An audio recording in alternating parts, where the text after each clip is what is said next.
नमस्कार. मी Pragya Mhetre. Sangli media communication माय चॅनलमध्ये आपणा सर्वांचं सहर्ष स्वागत. प्रेक्षक हो, आज आहे 27 फेब्रुवारी. अर्थात आज महाराष्ट्रातील अग्रगण्य कवी कुसुमाग्रज उर्फ वि. शिरवाडकर यांचा आज जन्मदिन. सन 27 फेब्रुवारी 1912 साली नाशिक येथे त्यांचा जन्म झाला. कवी वि. शिरवाडकर यांनी अग्रज म्हणून कुसुमाग्रज हे नाव धारण केलं. ते एक यशस्वी नाटककार म्हणून सुद्धा प्रसिद्ध झाले. त्यांनी लिहिलेल्या नटसम्राट या नाटकास सन 1974 साली साहित्य अकादमीचा पुरस्कार मिळाला. ज्ञानपीठ पुरस्कार प्राप्त असे हे आपले नाटककार वि. शिरवाडकर. कविता, नाटक, कादंबरी, लघुनिबंध इत्यादी साहित्य प्रकार त्यांनी हाताळले आणि हा कुसुमाग्रजांचा जन्मदिन म्हणूनच आपण मराठी राज्यभाषा दिन म्हणून साजरा करतो. माझ्या मराठी मातीचा लावा लल्लाटास टिळा, हिच्या संगाने जागल्या दऱ्या खोऱ्यातील शिळा. आणि आपल्याला कुसुमाग्रज यांची कविता तर माहिती आहे आणि आपल्या या प्रेमवीरांना तर ही कविता तोंडपाठच असणार यात शंका नाही. आणि आपल्याला ती कविता ऐकवल्या वाचून मला राहणार नाही. प्रेम कर भिल्लासारखं, प्रेम कर भिल्लासारखं बाणावरती खोचलेलं, मातीमध्ये उगवून सुद्धा मेघांपर्यंत पोचलेलं. शब्दांच्या या धुक्यामध्ये अडकू नकोस, शब्दांच्या या धुक्यामध्ये अडकू नकोस, बुरजावरती झेंड्यासारखा फडकू नकोस. उधळून दे तुफान सारं मनामध्ये साचलेलं, प्रेम कर भिल्लासारखं बाणावरती खोचलेलं. आणि सर्व प्रेक्षकांना सांगली मीडिया माय टी व्ही चॅनलकडून मराठी राज्यभाषा दिनाच्या हार्दिक हार्दिक शुभेच्छा. तर प्रेक्षक हो, आजचा हा जो काही मराठी राज्यभाषा दिन आहे त्यानिमित्त आपल्यासोबत स्टुडिओमध्ये आले आहेत मान्य श्री विठ्ठल मोहिते सर, जे श्रीमती कोंडाबाई साळुंखे हायस्कूल हरिपूर येथे शिक्षक आहेत. तर त्यांच्याशी आता आपण बातचीत करूया. नमस्कार प्रज्ञा म्हेत्रे मॅडम. आज खूप सुवर्ण योग आहे.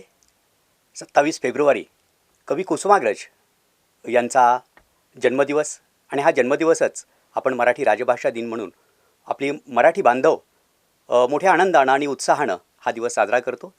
त्यानिमित्तानं मी विठ्ठल मोहिते, सांगली जिल्हा मराठी अध्यापक संघाचा अध्यक्ष आणि श्रीमती कोंडाबाई कुंडलिक साळुंखे हायस्कूल हरिपूर या ठिकाणी मी एक मराठीचा एक भाषा शिक्षक म्हणून कार्यरत आहे. आपणा सर्वांना या राजभाषा दिनाच्या खूप खूप शुभेच्छा देतो. नमस्कार. मी प्रज्ञा म्हेत्रे. सांगली मीडिया कम्युनिकेशन माय टी व्ही चॅनलमध्ये सर आपलं सहर्ष स्वागत आहे. आणि आजच्या या मराठी राज्यभाषा दिनाच्या आपणाला हार्दिक हार्दिक शुभेच्छा सर. आता आजचा हा जो काही मराठी राज्यभाषा दिन आहे तर याचं महत्त्व काय हे आमच्या प्रेक्षकांना नक्की जाणून घ्यायला आवडेल. हो, नमस्कार मॅडम. मराठी राजभाषा दिनाचं महत्त्व आपणाला सर्वांनाच जाणून घ्यायला आवडेल. ज्या महाराष्ट्र भूमीमध्ये आपण सारे जन्मलो, मराठी मातीमध्ये आपण जन्मलो, आपण सारे हे भाग्यवान आहोत. लाभले आमास भाग्य, बोलतो मराठी, झालो खरेच धन्य, ऐकतो मराठी. म्हणजे मराठी बोलणं आणि मराठी ऐकणं ही आपल्यासाठी खूप मोठी पर्वणी आहे. संत ज्ञानेश्वरांनी आपल्या मराठीचं कौतुक करत असताना माझा मराठीचा बोलू कौतुके, अमृतातेही पैजा जिंके. म्हणजे अमृताबरोबर जर पैज लावली तर ही पैजसुद्धा माझी मराठी जिंकू शकेल, इतक्या अवीट गोडीची ही माझी मराठी भाषा आहे. आणि ही मराठी भाषा मराठी सारस्वतांनी पुढं खूप छान पद्धतीनं वृद्धिंगत केलेल्या आहेत. अनेक संत कवी म्हणजे ज्ञानदेवे रचिला पाया उभारेले देवालय, तिथून संत तुका झालासे कळास, अशा पद्धतीनं 18 पगड जातीमध्ये वारकरी संप्रदायामध्ये संत निर्माण झाले आणि त्यांनी मराठी काव्यामध्ये खूप मोलाचं योगदान दिलं. संतांनी मोलाचं योगदान दिलं, तंत शाहिरांनी दिलं, पंडितांनी संस्कृतमधील असेल ते मराठीमध्ये पुन्हा आणण्याचं काम केलं.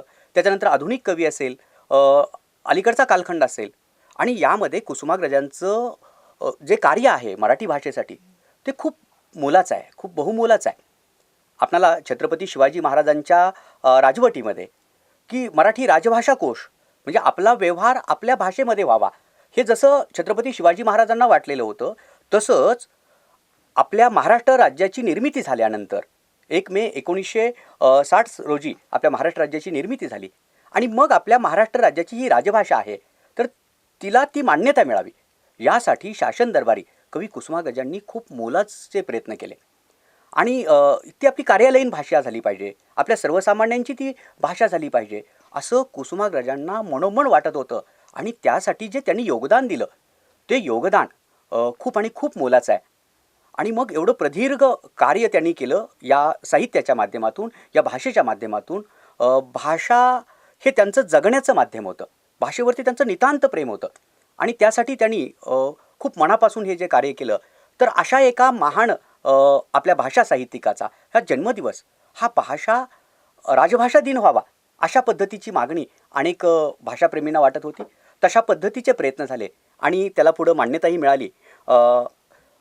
कुसुमाग्रज ह्यांना ज्ञानपीठ पुरस्कारानं सुद्धा सन्मानित करण्यात आलं. आपण सांगितलं की कुसुमाग्रजांची साहित्य संपदा म्हणजे काव्य असेल, निबंध असेल, कादंबरी असेल, अशा विविध साहित्य प्रकारामध्ये त्यांनी आपलं योगदान दिलेलं आहे. नटसम्राट साहित्य कृतीला आपण त्याच्यावरती चित्रपट निघाला. नाना पाटेकरांनी त्याच्यामध्ये खूप छान भूमिका केली. अजरामर कलाकृती आणि या कलाकृतीला साहित्य अकादमीचा पुरस्कार मिळाला. आणि मराठीमध्ये जे 4 ज्ञानपीठ विजेते आहेत त्यामध्ये कुसुमाग्रजांना सुद्धा भारतातला हा सगळ्यात मोठा साहित्यसृष्टीमध्ये असणारा ज्ञानपीठ पुरस्कारानं सन्मानित करण्यात आलं.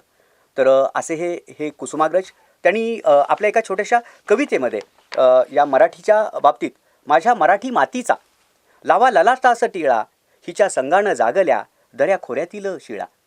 म्हणजे ही आमची महाराष्ट्र भूमी, हिच्या अगदी शिळासुद्धा अशा पद्धतीनं मराठी भाषेनं अशा पद्धतीनं त्या दऱ्याखोऱ्यामध्ये गाजलेला आहे. माझ्या मराठी मातीला नका म्हणू हीन दीन, स्वर्ग लोकाहून थोर मला हिचा महिमान. रत्न जडित अभंग ओवी अमृताची सखी, चारी वर्णातून फिरे सरस्वतीची पालकी. रस रंगात भिजला येथे शृंगाराचा स्वर, येथे अहंता द्रवली झाले वसुदेचे घर. माझ्या मराठी मातीचा नका करू अवमान, हिच्या दारिद्र्यात आहे भविष्याचे वरदान. नाही पसरला कर कधी मागायास दान, नाही पसरला कर कधी मागायास दान. स्वर्ण सिंहासनापुढे कधी लवली ना मान, स्वर्ण सिंहासनापुढे कधी लवली ना मान. सुवर्णाच्या सिंहासनासमोर सुद्धा आमच्या मराठीची मान कधी झुकली नाही, कधी वाकली नाही. इतका मराठी मातीचा हा लळा हा कुसुमाग्रजांनी आपल्या भाषेमध्ये बंदिस्त केलेला आहे. आणि म्हणून आपण महाराष्ट्र शासनाच्या वतीनं अनेक शाळा, महाविद्यालयं, शासकीय कार्यालयं यामध्ये हा आपला मराठी भाषा गौरव दिन साजरा करतोय. ही आपली एक चांगली उज्ज्वल परंपरा साहित्य आणि संस्कृतीची आपण ही करतोय. याचा मनस्वी एक मराठी भाषिक म्हणूनही मला आनंद होतोय. सर, आपण आपल्या मराठी अध्यापक संघाच्या वतीने मराठी भाषा समृद्धी व मराठी शिक्षक समृद्धी यासाठी अनेक उपक्रमांचे आयोजन करता. याबद्दल काय सांगाल? हां, जरूर. आनंद वाटेल. आपण मराठी राजभाषा दिन हा 27 फेब्रुवारीला करतो. 21 फेब्रुवारी परवाच आपण आंतरराष्ट्रीय मातृभाषा दिन म्हणून साजरा केला. आणि तत्पूर्वी आपण महाराष्ट्र शासनाच्या वतीनं मराठी भाषा संस्कृती संवर्धन पंधरवडा, मराठी भाषा संवर्धन पंधरवडा हा साजरा केला. खरं म्हणजे मी असं म्हणेन की असा एखादा भाषा दिवस असावा, असा एखादा मातृभाषा दिन त्याचीही महती आपल्या सगळ्यांना कळावी. भाषा संवर्धन पंधरवडा तोही असावा. पण भाषा ही आपण नित्यनेमानं जगण्याचा हा विषय आहे. माता आपणाला जन्म देते, तिनं आपल्याला विश्व दाखवलं. मातृभूमी जिच्या अंगा खांद्यावरती आपण खेळतो, सारं अन्न, वस्त्र, निवारा आणि तिचं पालन पोषण ही मातृभूमीच आपल्याला करते. त्यामुळे ही मातृभूमीसुद्धा आपल्या सगळ्यांना पवित्र आहे. आणि त्यानंतर आपलं सारं जगणं ज्याच्यामध्ये सामावलेलं आहे ती म्हणजे आपली मातृभाषा. तर ह्या भाषेमध्ये आपलं सारं जीवन आणि जगणं हे सामावलेलं आहे. मी एक मराठी भाषेचा शिक्षक या नात्यानं आपल्या सांगली जिल्हा मराठी अध्यापक संघ गेली 25 वर्ष कार्यरत आहे.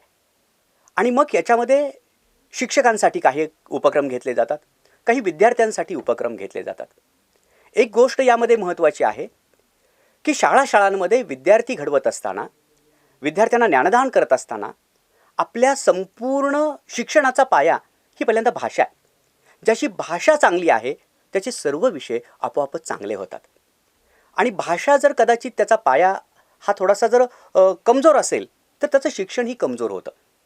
तर यासाठी शिक्षकांना काही प्रशिक्षणाची गरज असते, काही मार्गदर्शनाची आवश्यकता असते. उदाहरणार्थ पाठ्यपुस्तकामध्ये कधीकधी बदल होतात, पाठ्यपुस्तकाची नव्यानं निर्मिती होते, पुनर्रचना होते. अशा वेळेला पाठीमागचा पाठ्यपुस्तक आणि आत्ताचं पाठ्यपुस्तक त्याच्यामध्ये काळाच्या ओघामध्ये काही बदल करणं क्रमप्राप्त असतं. आज आपण 21व्या शतकातले विद्यार्थी, समाज जडणघडणीचे शिल्पकार जर तयार करायचे असतील तर आजच्या काळाशी सुसंगत असणारा विद्यार्थी आपल्याला घडवत असताना त्या विद्यार्थ्यांना घडवण्यासाठी नेमक्या कोणत्या गोष्टी आपल्याला मजबूत करण्याची आवश्यकता आहे, कोणती भाषिक कौशल्य त्यांच्या गळी उतरवण्याची आवश्यकता आहे. तर याचा महत्त्वानं आपण विचार करतो. यासाठी शिक्षकांसाठी अनेक कार्यशाळांचं आम्ही आयोजन करतो. माध्यमिक शिक्षण विभागाच्या वतीनं राष्ट्रीय माध्यमिक शिक्षा अभियानांतर्गत काही ग्रंथमहोत्सवांचं आयोजन करण्यात आलेलं होतं. याच्यामध्ये पाठ्यपुस्तकामध्ये असणारे अनेक लेखक कवी हे विद्यार्थ्यांना भेटू शकले. साहित्य संमेलन असतील, विद्यार्थ्यांसाठी साहित्य संमेलन. आपल्या सांगली जिल्ह्यामध्ये आत्ताचे उपशिक्षणाधिकारी आदरणीय नामदेव माळी साहेबांनी विद्यार्थी साहित्य संमेलनं ही निर्माण केली आणि त्यामध्ये विद्यार्थीच स्वागत करतील, प्रास्ताविक करतील, स्वागताध्यक्ष असतील, कवी संमेलनाचे अध्यक्ष असतील, सगळं संयोजन आयोजन सारं ते करतील. अशी जबाबदारी मुलांच्याकडं भाषिकदृष्ट्या दिली जाते. तर त्यावेळेला ती मुलं अधिक वाचती बनतात, अधिक लिहिती बनतात, अधिक बोलती बनतात, अभिव्यक्त होतात. आजूबाजूला ज्या घटना घडतात त्या घटना साहित्यामध्ये कशा येतात, कथेमध्ये कशा येतात, संवादामध्ये कशा येतात, ही मुलं अत्यंत जवळून पाहतात आणि मग त्यातून एक खरा समृद्ध भाषेचाच विद्यार्थी नव्हे तर एक आत्मविश्वासू नागरिक म्हणून सुद्धा एक चांगल्या पद्धतीचं वक्तृत्व असणारा आणि समाजाचं नेतृत्व करू शकणारा विद्यार्थी हा भाषेतून तयार होतो. तर भाषेच्या शिक्षकाची ही एक मोठी महत्त्वाची जबाबदारी आहे आणि त्यासाठी अशा प्रशिक्षणांचं आयोजन करतो. विद्यार्थ्यांसाठी वक्तृत्व स्पर्धा, निबंध स्पर्धा, कथालेखन स्पर्धा, अशा वेगवेगळ्या लेखन कौशल्यावरती आधारित अशा स्पर्धांचं आयोजनही आम्ही करत असतो आणि ती भाषेला बळकटी देण्याचा आम्ही मनापासून चांगल्या पद्धतीनं प्रयत्न करतो आहे. या सांगली जिल्ह्यातील अनेक साहित्य संघटना याला आम्हाला सहकार्य करत आहेत आणि त्या पद्धतीनं हा संघ भाषिक उपक्रमांसाठी चांगलं योगदान देतो आहे. सर, खरंच तुमच्या संघातर्फे म्हणजे विद्यार्थ्यांसाठी खूप छान पद्धतीनं उपक्रम करता, याबद्दल खरंच खूप छान वाटते की खरंच या संघामध्ये असे बरेचसे शिक्षक आहेत जसे कुसुमाग्रज धडपडत होते त्या पद्धतीनं आपल्या या संघामध्ये आपल्यासारखे अनेक शिक्षक आहेत. तर सर, मला असं एक विचारायचं आहे की शिक्षकांना विद्यार्थ्यांच्या जडणघडणीचे शिल्पकार म्हणतात. तर तुम्ही एक मराठी भाषेचे शिक्षक आहात, तर तुमचं मत काय आहे? खूप चांगला प्रश्न आहे मैत्री मॅडम, की शिक्षकांना विद्यार्थ्याच्या जडणघडणीचे शिल्पकार असं संबोधलं जातं. पूर्वीच्या काळी शिक्षणामध्ये असं म्हणलं होतं, लहान मूल म्हणजे मातीचा गोळा. हो. आपल्याकडे एक म्हण आहे की आकार द्यावा तशी मूर्ती घडते. कुंभार ते मातीचे गोळे तयार करतात आणि मग त्याला काय हवं आहे तशा पद्धतीचा आकार त्याला देतो आणि सुंदरसं ती मूर्ती असेल ते काय असेल ते तयार करतो. विद्यार्थ्याच्या बाबतीमध्ये नवीन जो शैक्षणिक विचार आहे, ज्ञानरचनावाद आलेला आहे, तर त्याच्यामध्ये मातीचा गोळा वगैरे त्यांनी बाजूला ठेवलेला आहे आणि तो स्वतःच काही जे दिसतं, पाहतो, त्याला अनुभवास येतं, त्याचा तो विचार करत असतो. ही गोष्ट बरोबर आहे की निसर्गतः त्याला काही गोष्टी माहीत असतात आणि पाहतो, बघतो, ऐकतो, यातून तो काही शिकत जातो आणि स्वतःचा अन्वयार्थ तो लावत जातो. हे जरी खरं असलं तरी आत्ता एक शिक्षकाची भूमिका एका मित्रत्वाची, एका समुपदेशकाची आहे. त्यांना शिकायला प्रवृत्त करणं, त्याला भाषेची गोडी लावणं. विद्यार्थ्याला एकदा शिक्षणाची, एकदा भाषेची गोडी लागली तर तो आपोआप पुढे शिकत जातो. जसं मुलांना खेळायला आवडतं तसं शिक्षणसुद्धा त्याला आवडू लागलं पाहिजे आणि यासाठी मुलांच्या भावनाशी, त्यांच्या भावविश्वाशी शिक्षकांनी जवळीक साधण्याची आवश्यकता असते. एक मित्रत्वाचं नातं त्याचं निर्माण होण्याची आवश्यकता असते. शिल्पकार हा शब्द जसं आपण मूर्तिकार, शिल्पकार जसं म्हणतो, तसं मुलांमध्ये काही ना काही सुप्त गुण असतात. आता भाषेबद्दल जर विचार करायचं झालं तर काही मुलं सहजपणे अभिव्यक्त होत असताना त्यांच्या त्या भाषेमध्ये जाणवतं की अरे ह्याच्यामध्ये काव्यात्मकता आहे, ह्याच्यामध्ये अलंकारिकता आहे, ह्याचं जे उच्चारण आहे ते चांगलं आहे, त्याच्या भाषेमध्ये एक चांगला ओघ आहे. समजा जर असं जर आपल्याला जाणवलं, त्याला ज्यावेळेला आपण वाचन करायला लावतो तर वाचत असतानाचं वाचन सुंदर आहे. त्याला कदाचित भाषण स्पर्धा आपण घेतल्या तर त्यावेळेला तो चांगला अभिव्यक्त होतोय, अरे चांगला वक्ता याच्यामध्ये दिसू शकतोय. कदाचित निबंध लेखन केलं आणि निबंध वाचताना लक्षात आलं, अरे माझी आई, माझी शाळा, माझी बाबा, याच्याबद्दल त्यानं जे विचार मांडलेले आहेत तर त्यानं खूप छान पद्धतीने आगळे वेगळे मांडलेले आहेत. मग हे त्याच्यामध्ये काय आहे लपलेलं, हां, जे सुप्त कलागुण आहेत हे हेरणं, ते पारखणं आणि त्याला मग तशा पद्धतीची प्रेरणा देणं. मग कविता जर त्याची चांगली असेल तर मग कुसुमाग्रजांच्या कविता, बालकवींच्या कविता, नारायण सुर्वेंच्या कविता, अशा पद्धतीनं त्याची कोणती धाटणी आहे, कशा पद्धतीचं त्याचं जे विचार करण्याची पद्धत आहे त्या पद्धतीनं तर त्याला मार्गदर्शन केलं तर तो घडत राहतो. या अर्थानं शिक्षक हा त्याच्या जडणघडणीचा शिल्पकार आहे. शिवाय आज आपण समाजामध्ये असं बघतो की जे काही दिसतं तर ते कशाचं प्रतीक आहे. म्हणजे आपण काही कंपन्यांचं उत्पादन पाहतो तर हे या कंपनीचं आहे. काही कंपन्यांची नावं आणि हे की हे जास्त मानांकित आहे असं आपण म्हणतो. तसं शाळाचं उत्पादन म्हणजे काय, तर शाळांचं उत्पादन म्हणजे विद्यार्थी आहे की त्या शाळेतून किंवा या शिक्षण व्यवस्थेतून कशा पद्धतीचा नागरिक तयार होतो, विद्यार्थी कसे घडतात कसे घडतात. आपण सुजाण नागरिक असा एक शब्द वापरतो. त्याच्यामध्ये सु म्हणजे चांगला आणि जाण असणं. आज समाजामध्ये अनेक प्रश्न आहेत, अनेक अडचणी आहेत, व्यथा आहेत, वेदना आहेत, दुःख आहे, संकट आहेत, समस्या आहेत. याला सामोरं जात असताना त्याला कसं सामोरं जायचं हे सुद्धा भाषेचा शिक्षक त्याला चांगल्या पद्धतीनं शिकवतो. आत्ताचीच आपण कोरोनाची साथ पाहिली. जगासमोर आपल्याला कधीच असं मोठं संकट येईल याची कल्पनाही कोणी केलेली नव्हती. आणि मग तो चीनच्या वुहान प्रांतामध्ये एखादा तो कोरोनाचा विषाणू येतो आणि तो थैमान घालतो. ती जगामध्ये हाहाकार, जग जागच्या जाग्यावरती ठप्प होतं आणि मग माणसं भयकंपित होतात. आता अशा वेळेला माणसं भयकंपित होतात, विद्यार्थीही भयकंपित होतात, सर्व समाज व्यवस्था हादरून गेली. अशा वेळेला गुरु ठाकूरांचं एक काव्य आहे, म्हणजे भाषा जगण्याला कशी बळ देत असते. तर त्याच्यामध्ये गुरु ठाकूरांची असे जगावे दुनियेमध्ये आयुष्याला द्यावे उत्तर, असे जगावे दुनियामध्ये आयुष्याला द्यावे उत्तर, छाताडावर आव्हानाचे लावून उत्तर, नजर रोखुनी नजरेमध्ये आयुष्याला द्यावे उत्तर. म्हणजे कधी कधी अशी आव्हानं येतात, अशी संकटं येतात, त्या संकटांना न घाबरता न डगमगता कसं सामोरं जायचं.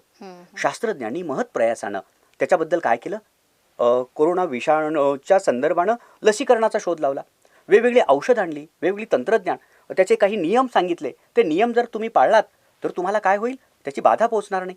सुरक्षित कसं राहावं, झालं तर औषधोपचार कसा घ्यावा आणि आपण बरं कसं व्हावं. आज जग यातून सावरत आहे. भाषा अशा संकटांना सुद्धा कसं सामोरं जायचं हे शिकवते. भाषा कसं जगायचं हे शिकवते. भाषा समाजाचं उत्तरदायित्व कसं करायचं ते शिकवते. भाषा त्या व्यक्तीपुरती मर्यादित न राहता, त्याच्या प्रगतीसाठी केवळ ती मर्यादित न राहता, ती कुटुंबाला उपयुक्त ठरावी, ती समाजाला उपयुक्त ठरावी, ती जगालाच नव्हे तर आपल्या संत ज्ञानेश्वरांनी जे पसायदान मागितलं आहे, हे विश्वची सुखी व्हावं. वसुधैव कुटुंबकम म्हणजे मानवतेची भावना, जात पात पंथ, हे लिंग भेद याच्या पलीकडे जाऊन त्याला एक चांगला विद्यार्थी घडवायला या भाषेतून निर्माण होतं. एक सहज उदाहरण म्हणून आणखीन एक आपल्याला सांगता येईल. पूर्वीच्या 8वीच्या पाठ्यपुस्तकामध्ये माझी शाळा नावाचा एक पहिलाच पाठ होता. प्राध्यापक राग जाधव हे त्याचे लेखक. त्या माझ्या शाळेबद्दल त्यांनी खूप काही आठवणी सांगितलेल्या आहेत आणि त्यामध्ये एक असा प्रसंग सांगितलेला आहे की त्यांच्या शिक्षकांबद्दल राग जाधव सांगतात. आणि मग त्यामध्ये असा एक प्रसंग आहे की मोठा दुष्काळ पडतो, अगदी उपासमारीचे दिवस येतात आणि एका कुटुंबाला अशा उपासमारीच्या संकटांना सामोरं जावं लागतं. हालाकीची परिस्थिती निर्माण होते. ती मंजुळा नावाची एक छोटीशी मुलगी आहे आणि त्या मंजुळेचा एक दादा आहे, एक मोठा भाऊ आहे. आणि तिथून त्या छोट्याशा गावापासून त्या पुढच्या गावाला, कसब्याला, तालुकासारखं जे गाव आहे, तर तिथं बाजारला म्हणून जातो. आणि बाजारला जातो पण तो दुपारनंतर सायंकाळपर्यंत परतच येत नाही आहे. आपला दादा बाजारला गेलेला आहे पण दुपारी, सायंकाळी, रात्रीपर्यंत घरी परत येईल. तो घरी परत आला नाही आहे. त्याची वाट पाहिली, परत आला नाही आहे. आता घरामध्ये आई असेल, बाबा असतील, ही बहीण असेल, तर ती एकदम खिन्न झाली, उदास झाली, दादा परत कसा काय आला नाही. मग ते एका कवितेमध्ये शिक्षक कविता शिकवत असताना, रडे माय ओरडे मंजुळा, रडे माय ओरडे मंजुळा, दादा दादा दादा, हे शिक्षक त्याला कविता शिकवत असतात. आणि मग त्यातली जी भावना आहे की त्यांची घालमेल झालेली भावनिक अवस्था, तर ती अवस्था पाहिल्यानंतर ते राग जाधव तिथून बाहेर जातात. त्यांना रडू येतं आणि रडू आवरू शकत नाहीये, तर त्यावेळी धूम ठोकतात. आणि दुसऱ्या दिवशी आता मी शाळेत आलं तर मला गुरुजी मारतील. पण अशी भीती होती, दबकत दबकत ते शाळेत गेले. पण दुसऱ्या दिवशी गुरुजींनी ते मारलं नाही, त्याला समजून घेतलं. राग जाधव त्याच्यामध्ये असं लिहितात की शिक्षकांना सुद्धा माझ्यासारखंच कदाचित काहीतरी करायचं होतं. त्यांच्याही भावना त्याच्याशी समरस झालेल्या होत्या. आणि मग त्याच्यामध्ये एक वाक्य आहे, शिक्षकांनी पाठ केवळ शिकवायचे नसतात, पाठ जगायचे असतात आणि मुलांना जगवायला शिकवायचे असतात. तर भाषा अशा पद्धतीनं जगायला शिकवते. या अर्थानं भाषेचा शिक्षक हा विद्यार्थ्याच्या जडणघडणीचा शिल्पकार आहे असं माझं मत आहे. प्रेक्षको, आत्ताच आपण मराठी राज्यभाषा दिन याविषयी बरीचशीच माहिती मोहिते सरांच्याकडून जाणून घेतलेली आहे आणि अजून बरीचशीच माहिती आपणाला जाणून घ्यायची आहे. तत्पूर्वी घेऊ एक छोटीशी विश्रांती आणि तुम्ही पाहत राहा फक्त आणि फक्त सांगली मीडिया माय टी व्ही चॅनल.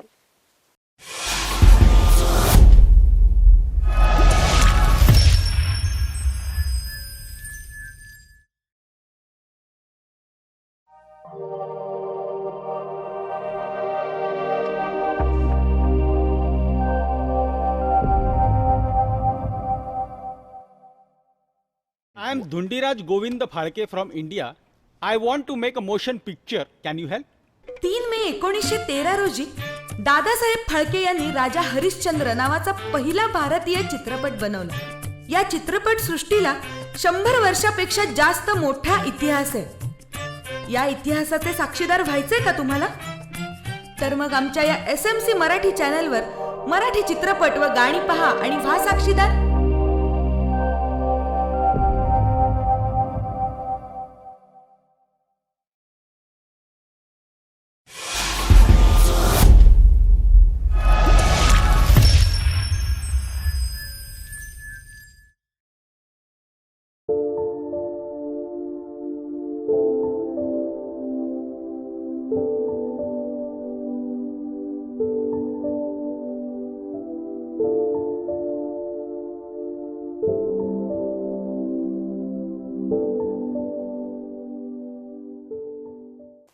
छोट्याशा विश्रांतीनंतर आपण परत आलो आहोत आणि आज 27 फेब्रुवारी अर्थात आज वा शिरवाडकर म्हणजेच आपले कुसुमाग्रज यांचा जन्मदिन आणि आज आपण हा मराठी राज्यभाषा दिन म्हणून साजरा करतोय.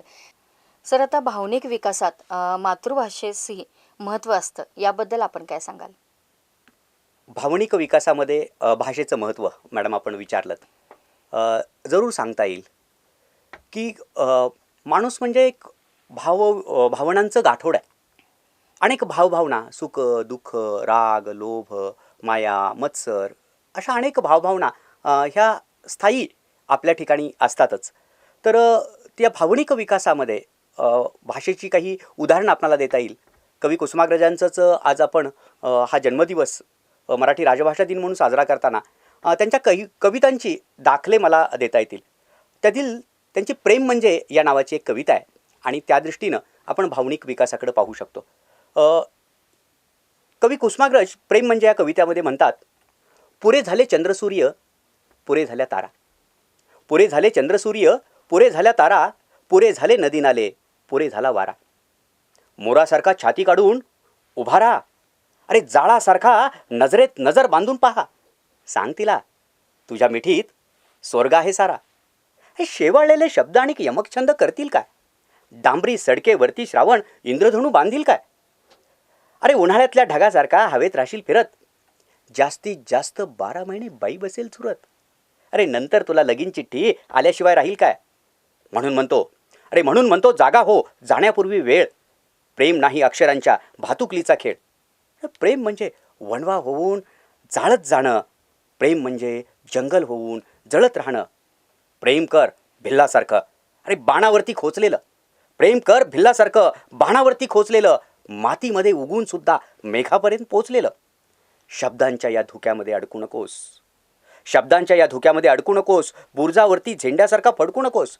अरे उधळून दे तुफान सगळं काळजामध्ये साचलेलं, अरे उधळून दे तुफान सगळं काळजामध्ये साचलेलं. प्रेम कर भिल्लासारखं बाणावरती खोचलेलं, प्रेम कर भिल्लासारखं बाणावरती खोचलेलं.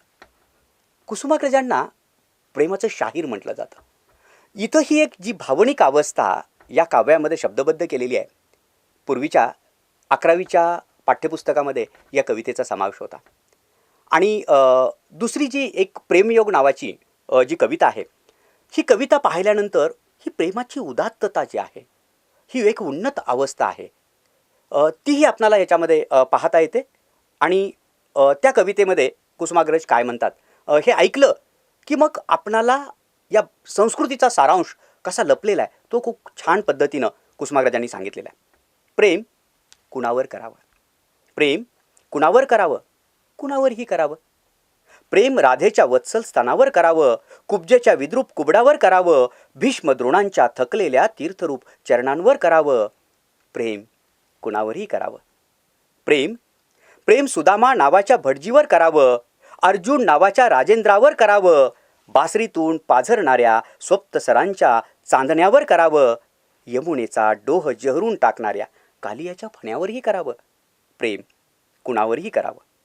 प्रेम रुक्मिणीच्या लालस ओठांवर करावं, वक्रतुंडाच्या हास्यास्पद पोटावर करावं, गायीच्या नेत्रातील अथांग कारुण्यावर करावं, मोराच्या पिसाऱ्यातील अद्भुत लावण्यावर करावं. प्रेम काळजाच्या नात्यावर करावं, प्रेम खड्गाच्या पात्यावरही करावं. प्रेम कुणावरही करावं.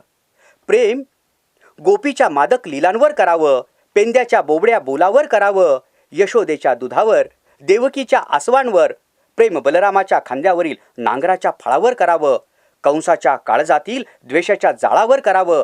ज्याला तारायचं त्याच्यावर तर करावंच, पण ज्याला मारायचं त्याच्यावरही करावं. प्रेम कुणावरही करावं. प्रेम योगावर करावं, भोगावर करावं आणि त्याहून अधिक त्यागावर करावं. प्रेम चारी पुरुषार्थाची झिंग देणाऱ्या जीवनाच्या द्रवावर करावं आणि पारध्याच्या बाणानं घायाळ होऊन अरण्यात एकाकी पडणाऱ्या स्वतःच्या शवावरही करावं. कारण प्रेम आहे माणसाच्या संस्कृतीचा सारांश. कारण प्रेम आहे माणसाच्या संस्कृतीचा सारांश, त्याच्या इतिहासाचा निष्कर्ष आणि भविष्यकालातील त्याच्या अभ्युदयाची आशा एकमेव. आणि भविष्यकालातील त्याच्या अभ्युदयाची आशा एकमेव.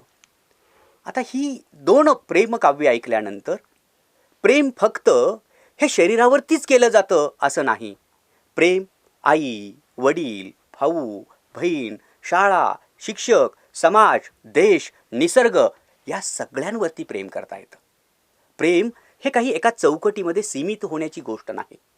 प्रेम हे जगण्यावर करावं. मंगेश पाडगावकरांची कवितासुद्धा प्रेम आपणाला कुणावरही करता येतं हे आपणाला माहीत आहे. ही भाषा या भावनिक विकासामध्ये वेगवेगळ्या अर्थानं वेगवेगळे अर्थांचे कंगोरे आपणाला माहीत करून देतात. कुसुमाग्रजांचीच वेडात मराठे वीर दौडले सात एक वीरश्री निर्माण करणारी. गरजा जय जयकार क्रांतीचा, गरजा जय जयकार, क्रांतीचे शाहीरसुद्धा कुसुमाग्रजांना म्हटलं जातं. म्हणजे अनेक भावभावना. सर्वात्मका शिवसुंदरा स्वीकार या अभिवादना, तिमिरा तुनी तेजाकडे प्रभू आमच्याने जीवना. एक सुंदरशी प्रार्थना. अनेक भावभावना या भाषिक विकासाला पूरक असतात असंही मला मनापासून वाटतं. सर, खरंच खूप छान पद्धतीनं आज आमच्या असंख्य प्रेक्षकांना आपण मार्गदर्शन आणि माहिती देत आहात. आता आजच्या या कुसुमाग्रज यांच्या जन्मदिनानिमित्त आमच्या असंख्य प्रेक्षकांना आणि मलासुद्धा कुसुमाग्रज यांची एक प्रेरक कविता आपणाकडून ऐकायची आहे. जरूर. कुसुमाग्रज म्हटलं की आपणाला कणा नावाची त्यांची एक कविता आठवते. धीरोदात्त तरुण, धैर्य पाहिजे, उदात्तता पाहिजे, संयम पाहिजे. आणि मग आपल्याकडं 2019ला मोठा महापूर आला. 2005-6 साली महाराष्ट्रामध्ये महापुरानं मोठं थैमान घातलेलं होतं. कुसुमाग्रजांनी त्यावेळेला लिहिलेल्या कवितेमध्ये सुद्धा जो तरुण आहे, जो विद्यार्थी आहे, तर त्याचंही घर महापुरामध्ये वाहून गेलेलं आहे. आणि अशा एका अवस्थेमध्ये आता कुठं जावं असा प्रश्न त्याला पडतो. आणि त्याला जवळचे वाटतात ते शिक्षक. आणि सरांच्याकडे जावं आणि आपण भेटावं असं वाटतं. आणि मग त्या कणा कवितेमध्ये सरांनी सुंदर असं ते भाष्य केलेलं आहे. धीरोदात्त तरुणाची ही प्रेरक कविता सर्वांसाठी खूप उद्बोधक आहे, बोलकी आहे. त्या कवितेमध्ये म्हणतात, ओळखलत का सर मला? पावसात आला कोणी, कपडे होते करदमलेले, केसांवरती पाणी. क्षणभर बसला नंतर हसला, क्षणभर बसला नंतर हसला, बोलला वरती पाहून, गंगामाई पाहुणी आली, गेली घरट्यात राहून. माहेर वाशिन पोरीसारखी 4 भिंतीत नाचली, मोकळ्या हाती जाईल कशी, बायको मात्र वाचली. भिंत खचली चूल विजली, होते नव्हते नेले, भिंत खचली चूल विजली, होते नव्हते नेले, प्रसाद म्हणून पापण्यांमध्ये पाणी थोडे ठेवले. कारभारणीला घेऊन संगे सर आता लढतो आहे, कारभारणीला घेऊन संगे सर आता लढतो आहे. चिखलगाळ काढतो आहे, पडकी भिंत बांधतो आहे, चिखलगाळ काढतो आहे, पडकी भिंत बांधतो आहे. खिशाकडे हात जाताच हसत हसत उठला, खिशाकडे हात जाताच हसत हसत उठला. पैसे नको सर, जरा एकटेपणा वाटला, पैसे नको सर, जरा एकटेपणा वाटला. मोडून पडला संसार तरी मोडला नाही कणा, मोडून पडला संसार तरी मोडला नाही कणा, पाठीवरती हात ठेवून नुसते लढ म्हणा, पाठीवरती हात ठेवून नुसते लढ म्हणा. हे लढण्याचं बळ हे कुसुमाग्रज या त्या तरुणालाच नव्हे आपल्या सर्व समाजाला देतात. अशी कितीही संकटं येवोत आणि जावोत, पण आपली धीरोदात्त जर असेल, आपला प्रयत्नवाद जर असेल, आशावाद जर असेल, तर आपण खरंच खूप छान पद्धतीचं जीवन आयुष्य सुंदर करू शकतो असं मला मनापासून वाटतं. ह्या भाषेमध्ये खूप काही सामावलेलं आहे. ह्या मराठी राजभाषा दिनाच्या निमित्तानं खूप साऱ्या शुभेच्छा आपल्याला देतो. आपण चांगली पुस्तकं वाचावीत, चांगल्या पद्धतीचं लिखाण करावं, अशा साहित्य संमेलनामध्ये सहभागी व्हावं, वाचनालयामध्ये आपण जावं, चांगल्या चांगल्या पुस्तकांना भेटावं, साहित्यिकांना भेटावं आणि आपलं जीवन अधिक समृद्ध करावं असं मला मनोमन वाटतं. सर, आज आपण या मराठी राजभाषा दिनानिमित्त स्टुडिओमध्ये आलात आणि खूप छान पद्धतीने आमच्या प्रेक्षकांना, विद्यार्थ्यांना मार्गदर्शन केलं. त्याबद्दल सांगली मीडिया कम्युनिकेशन आणि माय TV चॅनलतर्फे धन्यवाद देते आणि पुढील वाटचालीसाठी आपणाला हार्दिक हार्दिक शुभेच्छा सर. धन्यवाद मॅडम. आपण इथं बोलवलं आणि मला 2 मिनटं व्यक्त होण्याची या मराठी राजभाषा दिनाच्या निमित्तानं संधी मिळाली. तर या राजभाषा दिनाच्या निमित्तानं मी मराठी अध्यापक संघाच्या वतीनं, आमच्या सर्व पदाधिकाऱ्यांच्या वतीनं मनपूर्वक आभार व्यक्त करतो. धन्यवाद. प्रेक्षको, आत्ताच आपण मान्य श्री विठ्ठल मोहिते सर यांच्याकडून मराठी राजभाषा दिन, मराठी जी काही आपली राजभाषा आहे याविषयी बरीचशीच माहिती जाणून घेतली. तर असे वेगवेगळे स्पेशल शो खास आणते मी तुमच्यासाठी. या व्यतिरिक्त अनेक शैक्षणिक, सामाजिक, सांस्कृतिक कार्यक्रम पाहायला मिळतात आणि याचं प्रक्षेपण सांगली मीडिया कम्युनिकेशन माय TV चॅनल करतं. तेव्हा आवर्जून पहा तुमचं, आमचं आणि आपल्या सर्वांचं लाडकं चॅनल सांगली मीडिया माय TV चॅनल.